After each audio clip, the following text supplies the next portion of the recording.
Bonjour les toqués du Tic Tac, je vous avais promis une cerise sur le gâteau, un bonus qui venait du Watch and Wonders 2022. Je vous avais promis une cerise sur le gâteau. Et ben voilà, vous allez l'avoir et vous comprendrez pourquoi j'ai une épée. Tout simplement parce que vous allez avoir droit à 2 interviews, une avec Roger Dubuis et l'autre avec Montblanc. Alors nous allons commencer cette émission bonus par la manufacture Roger Dubuis qui a sorti en 2022 une montre sur le thème des chevaliers de la table ronde. Et c'est pour ça que je prends l'épée. Oui ?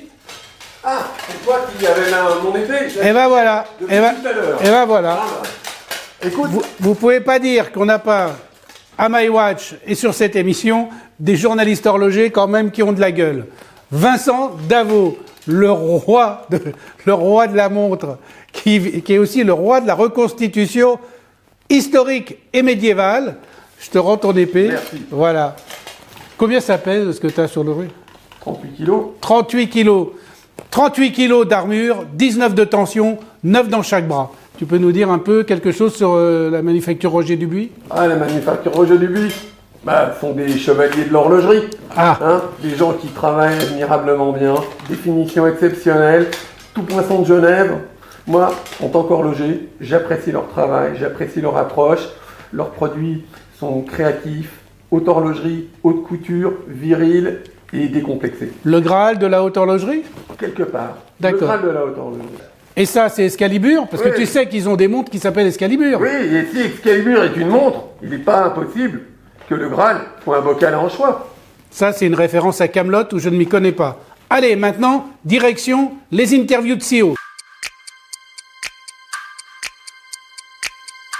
On est chez Roger Dubuis. On est donc au Watch and Wonders, dans une des marques les plus spectaculaires qui, chaque fois, nous montre des choses incroyables. D'ailleurs, vous avez vu, ça arrive caché, parce que c'est toujours quelque chose de fou. Nicolas Andréatta, le boss, le patron, le CEO. On a eu l'occasion de dîner ensemble à Paris, donc ça me fait plaisir de te revoir. Et tu vas nous présenter, tu vas nous dire un peu... Alors, il n'aime pas trop parler français, donc soyez indulgents, mais je ne vous mettrai pas les sous-titres. Alors qu'est-ce qu'il y a déjà, là-dessous ? J'ai entendu une des plus spectaculaires. Moi, je me permets de dire la plus spectaculaire. Voilà, évidemment. Voilà, Ça, c'est évidemment. Watches and Wonders. Watch and Wonders, le plus spectaculaire de tous les CEO, Nicolas Andréatta. Voilà. Cette année, en fait, on est arrivé à la 3e étape du facelift de notre collection iconique, Excalibur. On est parti sur le double tourbillon, double tourbillon volant. On a fait l'année passée la monotourbillon. Et cette année, on est arrivé à la 3e étape, c'est les monobalanciers. On a refait, en fait, notre mouvement automatique squeletté dans cette montre en utilisant la nouvelle boîte qu'on a redessinée complètement il y a 2 ans et qui, en fait, s'inscrit dans cet objectif d'amener de l'esprit contemporain et de l'expressivité dans les montres, dans les boîtes, dans les pièces qu'on fait chez Roger Dubuis. Et j'ai l'impression qu'avec un diamètre un peu plus petit, ou c'est le même diamètre, ou c'est l'impression que ça donne ? C'est l'impression que ça donne. En fait, on a travaillé beaucoup sur les volumes. C'est génial. On a redéfini la lunette, la carrure et les fonds pour trouver les bonnes proportions entre les différents composants. Ça veut dire que tu as le même diamètre qu'avant, mais qu'elle donne un esprit de plus grande finesse. Absolument. C'est 42 mm comme avant. On a travaillé beaucoup sur la finition du côté avec ce brossé et ce poli. Et je dirais que le résultat est spectaculaire. Ouais, c'est vrai, là, t'as raison.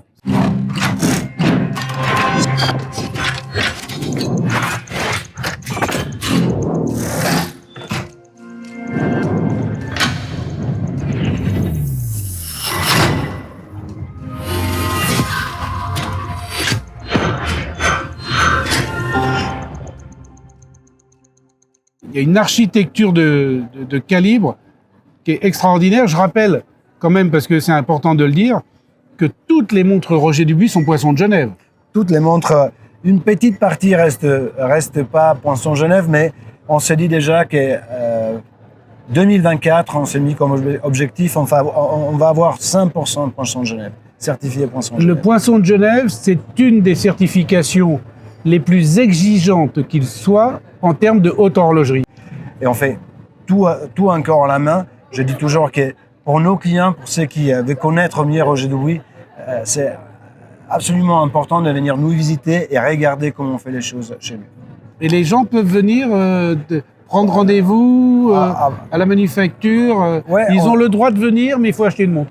Ah, c'est ça. Voilà, c'est Très ça. facile. Ah, c'est très facile. Donc là, évidemment, on retrouve la caractéristique lunette Roger Dubuis avec ces entailles qui sont millimétrées et c'est vraiment une signature. Ça et les 3 cornes Ouais. restent en fait 2 signatures importantes pour la marque. Le Astral Skeleton, qu'on a, cette étoile Oui. qu'on a sur le cadran, ce qui reste du cadran. Mais on a vraiment travaillé, pour cette montre, on a vraiment retravaillé complètement le calibre aussi. On a travaillé sur l'efficience du calibre, sur l'inertie du calibre. Et aujourd'hui, on est arrivé à 72 heures de réserve de marche grâce au travail qu'on a fait sur les rouages et sur le balancier, sur l'échappement à inertie variable, en utilisant aussi du silicium. C'est fou, hein, ce côté spectaculaire de cette pièce mobile là. Hein. Ouais, le micro-rotor Ouais. en or cette fois. Oui, mais il n'a pas une gueule de micro-rotor. Non, c'est vrai. Il a la gueule d'une pièce qui bouge, qui se balade et qui est sublime et comme ça très visible aussi. C'est vrai, le côté architectural chez Roger Dubuis, c'est toujours très important. On se dit qu'on commence par les formes et après on adapte la fonction. Parce que pour nous, l'esthétique, c'est hyper important. Et ben voilà une pièce spectaculaire. Bon, évidemment, on ne peut pas venir chez Watch Wonders sans voir Roger Dubuis. Tellement il parle bien français. Vous avez vu, moi j'aimerais bien parler italien comme il parle français ou anglais comme il parle français. Hein. Et maintenant, on va voir une deuxième pièce qui va arriver tout de suite. Et voilà, là on a une Gravity Fighter qui vient nous apporter la deuxième pièce que nous présentons. Ouais, en fait, chez Roger Dubuis, la lutte contre la gravité était toujours une obsession. Tu sais que nous aussi, on lutte contre la gravité. C'est pour ça qu'on essaye toujours de faire des blagues. On déteste la gravité. Nous, on aime l'humour, on aime la légèreté. Et donc là, tu nous fais un plaisir fou. Là, c'est la fameuse Chevalier de la Table Ronde. Qu'est-ce que c'est que ça ?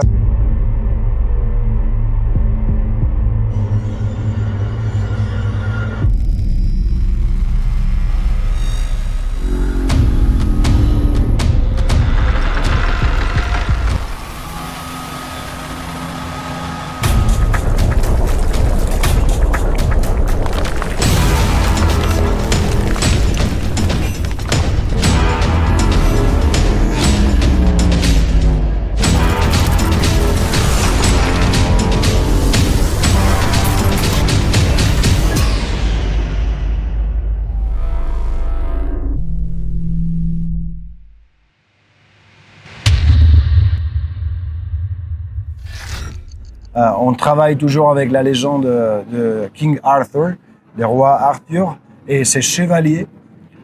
Cette fois, ils luttent contre la gravité. Hein, et cette fois, on a changé complètement. Chaque chevalier a une position différente et chaque chevalier est différent des autres. On a récemment décidé d'intégrer ce métier chez Roger Dubuis de gravure 3D et on fait toute cette pièce chez nous, en fait. Ça donne un relief incroyable au cadran. Hein. Cet effet 3D, c'est un effet qu'on a cherché à développer de plus en plus, même avec la table fait avec ce verre de Murano, hein, qui donne ces côtés spectaculaires et de niveaux différents dans les cadrans. Et toujours avec la signature, évidemment, des 3 cornes et de la lunette. Bon, alors, voir ces chevaliers, c'est très spectaculaire. Mais alors, moi, je résiste pas à la tentation. Je suis désolé, hein, Nicolas, mais tu vas m'expliquer parce que là, regarde. Incroyable. Voilà, ça, c'est les moules. C'est les moules qui servent un petit peu à faire les chevaliers qui vont être réduits. Alors, plus simple expression pour se retrouver sur la montre? Ouais, on commence par ça en fait. On travaille sur les formes avec des formats un peu plus grands que de ce qu'on va mettre dans la montre après. Et après, on réduit. Mais en fait, pour décider qu'est-ce qu'on va jouer avec pour les chevaliers de la table ronde, on commence avec des formats un peu plus grands. Et puis il y a ça aussi, alors regardez, je vous le prends. C'est les mocap original. Voilà, regardez. On est parti par ça avec un... Donc, et c'est intéressant parce qu'on vous fait pénétrer de la façon dont ils imaginent les mondes d'abord dans leur esprit, dans les dessins, et puis après sur les ordinateurs en 3D, et puis après sur les imprimantes 3D, et ils regardent comment tout ça s'imbrique, comment tout ça fonctionne. C'est très spectaculaire. Ah, ça. Et on arrive, voilà. Et là, extraordinaire. Et on a ouvert même les côtés du boîtier pour montrer les détails des chevaliers. Vous pouvez admirer du côté aussi, pas seulement du top. Moi, j'ai envie de dire que si ça se trouve, c'est une sorte de Saint Graal que d'avoir que cette Roger Dubuis et des chevaliers. Mais en fait, on fait c'est une quête. 28 pièces par année. Et même avant de la lancer sur le marché, ils sont déjà vendus. Là, on parle vraiment qu'avec nos collectionneurs qui reviennent toujours chaque année pour s'acheter une table ronde. Eh ben, vous voulez que je vous dise, ça c'est vraiment l'esprit Roger Dubuis. Et en fait, c'est comme le Graal pour les chevaliers de la table ronde. Récupérer une de ces pièces, ben, ça devient une quête de collectionneur. Bien sûr. C'est une bonne chute, ça, non? Ah ouais. Bon, tu vois que tu as bien parlé français. Merci. Merci, Nicolas, de nous avoir reçus et surtout de nous montrer des choses aussi spectaculaires. À très bientôt. Vous pouvez trouver ça, cher Roger. Ouais, bravo. Allez, à bientôt.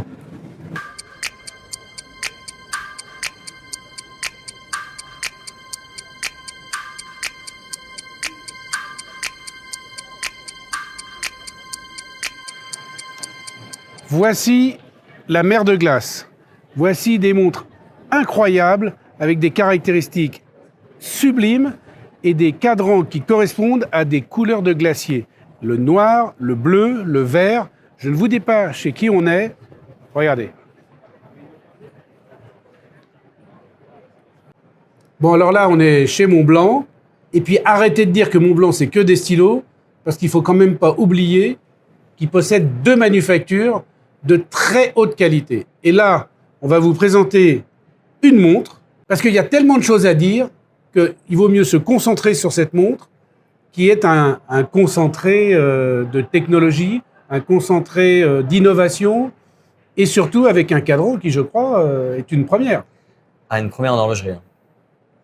Alors là, bon, moi, je suis venu vierge de tout, parce que je veux être surpris, et comme tu m'as dit qu'il y avait des milliards de choses à dire, alors vas-y. Bon, ben, tu es prêt? Ouais, on va commencer? allez, on y va. On y va? Ouais. Bon, déjà, on va commencer par cacher la pièce. C'est un mouvement mystérieux. C'est quelque chose de très mystérieux. Ce qui est intéressant, c'est, je sais pas si tu vois bien ici ce qui apparaît. Ouais, bien sûr. Ça, c'est unique. C'est notre emblème. Ouais. 1913. Ouais. En fait, l'emblème en 1913 représentait le Mont Blanc vu du ciel avec les 6 vallées glaciaires. Très intéressant. Ah, mais dis donc, j'avais pas percuté sur ça. C'est pour ça que je me permets d'insister là-dessus. Ouais, mais il y a peu. Ouais, c'est bien. Vous voyez, vous qui aimez bien les anecdotes et apprendre des choses qu'on ne lit pas partout et qu'on ne voit pas partout. D'ailleurs, c'est très simple. Il a l'interdiction de le dire à tous les autres journalistes. Alors, l'idée, elle est très simple. 1913. Les fondateurs créent l'emblème de Mont Blanc. Cet emblème, c'est le Mont Blanc avec les 6 vallées glaciaires. Ça, c'est très inspirant. Du coup, je suis parti sur le Mont Blanc. Je me suis dit, ben, je vais en profiter pour aller voir le glacier de plus près. Et le glacier, par exemple, qu'on appelle la mer de glace, Sea of Ice en anglais, est extraordinaire. Je me suis assis, j'ai médité, j'ai touché la glace. J'aime beaucoup toucher la nature. J'ai regardé la profondeur, les veines, les rainures. Et on arrive en Suisse, on a discuté très longuement avec notre fabricant de cadrans. Et je lui ai dit, voilà, j'ai une idée, mais c'est un peu fou. Il m'a dit, c'est quoi? Je lui ai dit, ben, on va créer le premier cadran glacier d'horlogerie suisse. Donc, ce qui s'est passé, c'est qu'il m'a dit, Laurent, c'est pas possible. Je lui ai dit, pourquoi c'est pas possible? Il m'a dit, Laurent, un glacier, c'est comme ça. Et un cadran dans une montre comme celle-ci, c'est 0,3. C'est une épaisseur. 0,3, très, très 0,4 mm. 0,4 avec le laquage, 0,3 sans laquage. Il dit, mais donc c'est pas possible. On a dit, si, c'est possible. Pourquoi c'est possible? J'étais convaincu, nous étions convaincus avec l'équipe, que Montblanc a une légitimité énorme à créer un cadran glacier. Qui d'autre que Mont-Blanc peut le faire aujourd'hui? Personne. Et pourtant, Dieu sait si les cadrans bleus glaciers, c'est vraiment la grande tendance de l'année. Hein, ils y vont tous sur les cadrans Alors, très bleus, la couleur. bleu pâle. Oui, la couleur bleu La couleur. glacier. Mais ça, la couleur, c'est qu'une première étape. Ouais. Mais il y a 29 autres étapes. Parce qu'il y a 30 étapes dans ce cadran-là. Tu as 30 étapes de Différentes fabrication pour faire ce cadran. pour faire ce cadran. C'est un 30 manipulations, Différentes. 30 choses que tu intègres au cadran, des surfaçages, des polissages, des Et choses qui ne sont pas faits la même journée. Il faut attendre un séchage complet pour faire la journée suivante et ainsi de suite. C'est unique. On utilise même, je dirais, un processus qui s'appelle le gratté-boisé, qui est un très très vieux processus en horlogerie. Je pense qu'il est aussi vieux que l'horlogerie suisse d'ailleurs. Et ce gratté-boisé nous permet en fait de polir et de faire ressortir les rainures. Là, je suis en train de révéler un grand secret. Mais je peux plus en Oui, mais arrière. tu le, Alors, je fais, tu continue. le fais pour la chaîne Franck Sensé, Je donc tu as le continue. droit. Ça va, je peux le faire. En fait, on a ce cadran avec ces rainures. Et ces rainures, elles sont d'autant plus fortes qu'on arrive à polir. Mais comment on peut polir une surface sans enlever de matière? Parce que le polissage, par définition, Par définition, on enlève ça. la matière. Bah oui, tu enlèves de la matière. C'est pour ça qu'on dit toujours, vous pouvez faire polir vos montres quand elles sont un peu rayées, mais trop de polissage risque après de nuire un peu à la montre. Donc c'est un processus en plus qui est intelligent parce qu'il est complètement biologique, organique. C'est un processus où on n'utilise que des produits naturels. Et tout ce qu'on va rejeter, entre guillemets, ne porte absolument pas de préjudice Ouais, à bien l'environnement. sûr. Et c'est là que c'est intéressant. C'est qu'en ayant une montre avec un cadran glacier, on a aussi un processus qui respecte l'environnement. Et Dieu sait si le glacier du Mont Blanc est attaqué et se réduit chaque année Il se à cause réduit. du réchauffement Il se climatique. Et que, voilà. Et se réduit. Alors, ce que je vais vous présenter, ça risque d'être tellement éblouissant. Des lunettes On va mettre des seraient lunettes de presque- soleil. Presque nécessaires. Non, mais alors là, il me l'a fait à l'envers. Hein. Normalement, c'est moi qui dis les lunettes de soleil. Oh. Ah, c'est spectaculaire, oui. Et donc, Là, je me permets d'utiliser en fait une lampe qui permet de De- montrer ouais, tu exactement comme simules c'est au la soleil. lumière exactement. tu simules le soleil. Exactement. Mais est-ce que donc dans cette façon de traitement de cadran, chaque cadran est unique? Alors en fait, Est-ce que les reflets sont aléatoires? c'est un point intéressant. En fait, on a une base pour le cadran qui nous sert. On travaille dessus. Mais avec le gratté-boisé, quand on vient avec une brosse abrasive travailler sur les cadrans, c'est fait à la main. C'est fait à la main par des horlogers. Ce qui veut dire qu'en fait, il n'y a aucun geste qui sera deux fois le même. Bien sûr. Donc, il y aura chaque cadran est quelque Il y aura part forcément unique. Il y Il aura est unique. oui. Mais par contre, ce qu'on appelle le pattern, en fait, la base même du cadran avec les rainures, etc., ça, c'est définitif et c'est commun à toute la collection. Il est que en bleu ce cadran ou il y a d'autres couleurs? Non, il y a d'autres couleurs. Il y a du vert et il y a du noir. Mais c'est une excellente question. Pourquoi faire du bleu, du vert et du noir pour des cadrans glaciers? Ben, puisque c'est une excellente question, Il faut je déjà apporter pense une que tu excellente vas avoir une réponse. excellente réponse. C'est très simple. On a tout simplement suivi ce que nous a dit la nature, ce qu'elle nous a dicté. Les glaciers dans le monde existent en vert, en bleu et en noir. Donc voilà, donc à présent, je vais présenter la pièce plus en détail.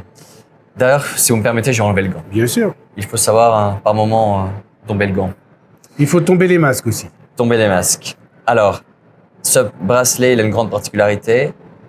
Il est unique en horlogerie parce qu'il rassemble 3 caractéristiques en un seul bracelet, qui sont la forme en V, qui sont l'interchangeabilité et l'ajustabilité. L'interchangeabilité, c'est quoi? Donc, regardez bien, ça va être très rapide. En fait, voilà. Voici C'est la bien parce que vitesse. parfois ils font des démonstrations de changement de bracelet, ils n'y arrivent pas. Mais là, soit il est bien entraîné, soit ça fonctionne vraiment bien. Mais quand je suis gouverneur, j'ai passé toute une nuit. Ouais, d'entraînement. d'accord, pour c'est ça. bien. Mais ensuite, ici, La déployante, ok. la déployante, mais c'est une déployante qui est assez atypique parce qu'en fait, elle a 7 positions différentes. Ce qui veut dire qu'en fait, vous pouvez gagner presque jusqu'à 10 mm, donc 1 cm, à travers 7 positions. D'accord. Ça, c'est aussi quelque chose d'intéressant. Et puis, surtout, pour la petite histoire, c'est le premier fond gravé en 3 dimensions pour une montre de plongée. Est-ce qu'on rêve un petit peu? Oui, vas-y. Fermez les Ah yeux. non, on adore toujours rêver. Fermez les yeux. Bon, là, j'entends évidemment Les le dauphins cliquetis. Ah, dis donc, mais vous avez... Non. Eh oui, Vous avez quand même pas été jusqu'à trouver une signature sonore si.